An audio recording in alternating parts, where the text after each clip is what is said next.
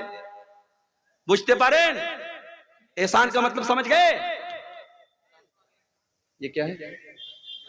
کسی نے چندہ دیا ہے، سونے کا ہے، ماشاءاللہ۔ یہ کسی ماں بہن کی طرف سے یہ سونے کی، ہمارے اس کو ناکی کا نہیں ہے، ناک کی مچھی، چلو بھئی یہ نیا نام پتہ لگا، ناک کی مچھی آئی ہے۔ اللہ تعالیٰ اس بہن کے صدقے کو قبول فرمائے، اور اللہ تعالیٰ اس صدقے کو اس کی نجات کا ذریعہ بنا دے، آمین۔ تو احسان کا پہلا مطلب میں نے آپ کو سمجھا دیا، اب احسان کا دوسرا مطلب سمجھ لو۔ اتنا سمجھا کہ کوئی نہیں بولے گا بھائی میں ایک ایک بات بیچ بیچ میں بنگلہ میں بھی سمجھاؤں گا، تھوڑا آپ کو ہنساؤں گا بھی انشاءاللہ۔ احسان کا دوسرا مطلب، جو کام کرو پرفیکٹ کرو۔ اللہ کے نبی کو وہ کام پسند تھا، کانا اذا عمل عملا یتقنہ، اللہ کے پیارے نبی جب بھی کوئی کام کرتے تھے پرفیکٹ کرتے تھے۔ کام جب بھی کرو صحیح کرو۔ اگر آپ نماز پڑھتے ہیں، ہمارے بہت سارے بھائی جب نماز پڑھتے ہیں ان کو یہ بھی پتا نہیں کہ ہاتھ کہاں باندھنا ہے، کوئی نیچے باندھ رہا ہے، کوئی بالکل اوپر باندھ رہا ہے، کوئی پیٹ پر باندھ رہا ہے۔ بھائی صاحب، نہ پیٹ پر ہاتھ باندھنا سنت ہے، نہ ناف کے نیچے سنت ہے، نہ بالکل اوپر سنت ہے، سینے پر ہاتھ باندھنا ہے۔ رکوع میں جانا ہے تو پیٹھ کو بالکل برابر رکھنا ہے، پیٹھ کو اور سر کے لیول کو برابر رکھنا ہے۔ سجدے میں جانا ہے تو کم سے کم بدن کا 7 حصہ زمین پر ہونا چاہیے، دونوں ہاتھ زمین پر ہونا چاہیے، دونوں گھٹنا زمین پر ہونا چاہیے، دونوں پیر کی ہتھیلی زمین پر ہونی چاہیے، اور ناک اور ماتھا زمین پر ہونا چاہیے۔ نماز پڑھ رہا ہے آدمی لیکن صحیح طریقے سے نہیں پڑھ رہا۔ احسان یہ ہے آپ جب بھی نماز پڑھیں صحیح طریقے سے پڑھیں۔ اللہ کے نبی نے دیکھا ایک آدمی نماز پڑھ رہا ہے، بہت جلدی جلدی پڑھ رہا ہے، پھٹافٹ پڑھ رہا ہے۔ آپ نے جب اس نے سلام پھیر لیا، اس نے آ کر کے اللہ کے نبی کو سلام کیا، آپ نے سلام کا جواب دیا اور آپ نے فرمایا ارجع فصلی فإنک لم تصلی، اے میرے بھائی جاؤ تم پھر سے نماز پڑھو، تم نے نماز نہیں پڑھی۔ صحابی پھر گئے، پھر سے نماز پڑھی، پھر آ کر کے سلام کیا، آپ نے سلام کا جواب دیا، آپ نے کہا تم جا کر کے پھر سے نماز پڑھو، تم نے نماز نہیں پڑھی۔ 3 بار ایسا ہو گیا۔ صحابی بولے اے اللہ کے نبی میں تو اپنی طرف سے اچھی نماز پڑھ رہا ہوں، مجھے نہیں پتا کہ اس سے اچھی کیسے پڑھی جاتی ہے۔ آپ نے نماز کا طریقہ بتایا، آپ نے فرمایا جب تم نماز میں کھڑے ہوا کرو اطمینان سے کھڑے ہوا کرو، سکون سے کھڑے ہوا کرو، اللہ اکبر کہہ کر کے ہاتھ باندھا کرو، سورہ فاتحہ پڑھا کرو، کوئی سورت ملا لیا کرو، پھر جب رکوع میں جایا کرو اطمینان سے رکوع کیا کرو، جب رکوع سے اٹھا کرو اطمینان سے کھڑے ہو جایا کرو، پھر آرام سے سجدہ کیا کرو، پھر آرام سے سجدے سے اٹھا کرو، اطمینان سے نماز پڑھا کرو، تب جا کر کے تمہاری نماز پوری ہوگی۔ احسان کا ایک مطلب یہ بھی، جو کام کرو پرفیکٹ طریقے سے صحیح طریقے سے کرو۔ یہاں تک کہ جب آپ جانور کے گردن پہ چھری چلا رہے ہو، اللہ کے نبی فرماتے ہیں اذا قتلتم فاحسنوا القتل واذا ذبحتم فاحسنوا الذبح، جب تم اپنے جانوروں کو ذبح کرو تو صحیح طریقے سے ذبح کرو، اس کا طریقہ سمجھ لو کہ کہاں پہ چھری رکھنا ہے، کون سی رگ کو کاٹنا ہے، کب کاٹنا ہے۔ جب ذبح کرو تو صحیح طریقے سے ذبح کرو، اپنی چھری کو تیز کر لیا کرو، چھری ایسی نہ ہو کہ بیچارہ جانور تڑپ تڑپ کر کے مرے، چھری اتنی تیز ہو کہ ایک بار چھری چلاؤ اور جانور کی جان نکل جائے، چھری کو پہلے سے تیز کر لو تاکہ اپنے جانوروں کو آرام پہنچاؤ۔ تو یہ ہے احسان کا دوسرا مطلب۔ احسان کا تیسرا مطلب بھلائی کرنا، اچھا سلوک کرنا۔ اپنی زبان کے ذریعے اپنے عمل کے ذریعے فائدہ پہنچانا، احسان کرنا. اور جب احسان آپ کریں گے تو سب سے پہلے کس کے ساتھ کریں گے؟ فرمایا وَبِالْوَالِدَيْنِ احسانا، اپنے ماتا پتا کے ساتھ، اپنے ماں باپ کے ساتھ آپ کو احسان کرنا ہے. مولوی صاحب میرے باپ نے میرے ساتھ بہت غلط کام کیا ہے، میرے باپ نے جائیداد سے مجھ کو بے دخل کر دیا ہے، 4 بھائیوں کو جائیداد میں حصہ دیا، اور مولوی صاحب میرے باپ نے مجھ کو جائیداد میں حصہ نہیں دیا. آپ کے باپ نے غلط کیا، ناانصافی کی، ظلم کیا، آپ کے باپ کی اللہ تعالیٰ کے آپ پکڑ ہوگی، مگر پھر بھی اس غلط کرنے کے باوجود آپ کی ذمہ داری ہے وَبِالْوَالِدَيْنِ احسانا، آپ اپنی ذات سے اپنے ماں باپ کو تکلیف نہ پہنچانا، جہاں تک ہو سکے ان کے ساتھ اچھا سلوک کرتے رہنا. بہت مشکل کام ہے مگر کرنا ہے. رشتہ داروں کے ساتھ احسان کرنا، پڑوسیوں کے ساتھ احسان کرنا، اپنے آس پاس کے لوگوں کے ساتھ احسان کرنا، ہر مسلمان کے ساتھ احسان کرنے کی کوشش کرنا.